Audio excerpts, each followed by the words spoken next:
Good morning. I come to you spontaneously this morning, feeling that, the coronavirus has been in the news for a while. It's been impacting some of our Chinese friends and colleagues. And Steve and I offered an event a few weeks ago with a small group of Chinese women, and it was quite profound using our physical storytelling process. And today I'm just moved to, move with you, since movement and dance is, my medium, and it might be your medium as well. How do we explore our fears or our imagined fears around this virus? I mean, for one thing, we were supposed to go to a conference next week, and the conference has been postponed due to the virus and travel restrictions. And, government employees, some of them are getting emails about, not traveling to certain parts of the world because of this virus. And I know people in Korea, it's starting to become more there. And I have friends and colleagues also in Korea. So I'm just going to, that's just my little beginning. But as we take into your body, because we're all related, we're all connected. As you take into your body that world event, and for me right now, it's just kind of like, what is this? How is this resonating with me? How is this moving through me? And I'm finding that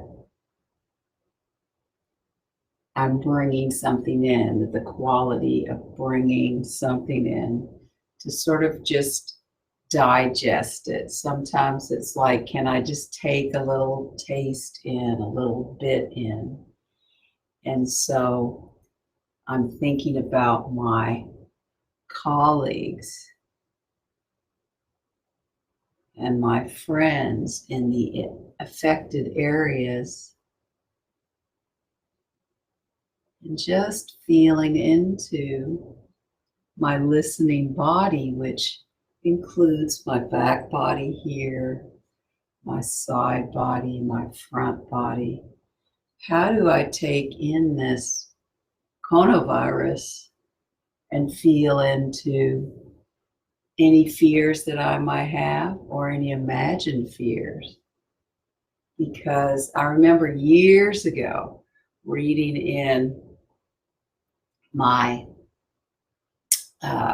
local little magazine when I was living in New Plymouth, New Zealand, that said, they were talking about the odds of, say, an earthquake and our volcano erupting, and what are the possibilities of a major tragedy or event like that impacts a lot of people. And the big one they came up with was the world travel we do and bringing back a virus. And there was recommendations that we prepare, with stocks of food and things like that, have a little closet or cabinet. Now, I do that a little bit, but I do that here because I'm in Guam and there's the possibility of typhoon. But, we can do actions to prepare us, physical actions like that. But what about the psychological and emotional aspects of that? How do we keep, returning to ourselves, our center? So perhaps a useful tool in this movement process is to really come into the center. And right now I'm just using my hands to really move through my center line. You might want to use touch. But how does it feel to move into that center line? And I'm feeling a little bit wheel-like and liking to be on the ground so I can see you. But I might go ahead and take this up to standing. So what's it like to, come into that center line? Is that what's going to be useful for you coming into these world events? Or feeling it? I mean, maybe you feel that it doesn't really impact you, but sometimes somewhere in the little recesses of your being, there's a little pull. So as you just sort of move through the center line a little bit, feel into what that coronavirus stirs up. I mean, there were times when at least in my life experience, my parents lived through the polio epidemic. So there were, diseases that had a strong contagion. And in our arts-based research about suicide, Steve and I and our colleagues discovered that there is a contagion around youth suicide. So we could feel that as we moved into our bodies around that. So how does this virus, I mean, we think, oh, it's all the way in China, but I'm actually living a lot closer to China here in the Pacific Islands. And we had to turn down here in Guam a boat that was full of passengers that debarked. I don't know if they came from Hong Kong or where they were coming from, but the Philippines wouldn't let them in. We wouldn't let them in. So, there are actions that governments take for protection, but, then what happens with the fear? Do we begin to fear people that we make assumptions about that might have come into contact with this, and then it broadens into fear of Chinese people, which is this is how things happen sometimes.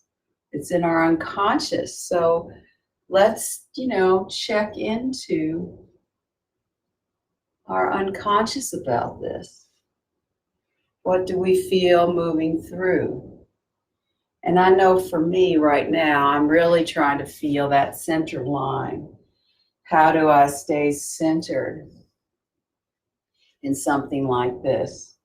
And of course, I've lived through events, world events, but in particular, I lived through 9/11.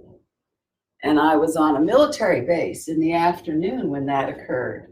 So I have strong memories of what that experience was like.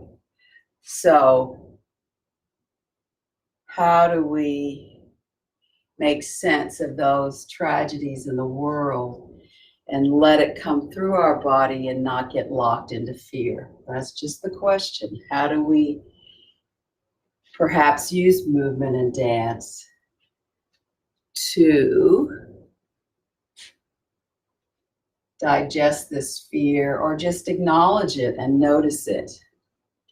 So I'm just allowing my movement to come from that, bringing myself into the center line about how this coronavirus has been impacting my life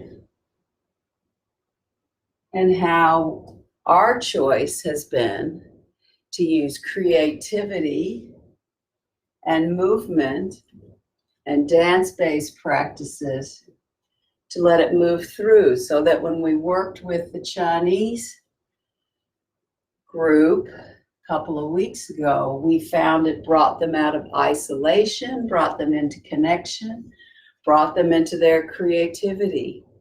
So I suggest that we all find whatever serves us into our creativity to move through this challenging coronavirus moment in our shared human history. So I'm just going to slowly bring my movement to a close, and you can continue to explore this as it suits you. But really, how do we deal with what's arising for us during this time of the coronavirus? And we had the horrendous fires that were going on in Australia. So there are world events, and we may think they're far away from us, but they are part of us. We are part of this larger world, and they resonate in us in some way. So how do we explore that and digest that? Hi, Juliet. It's nice to see you here. So thank you for joining me or looking at this later, and may you have a beautiful day or night.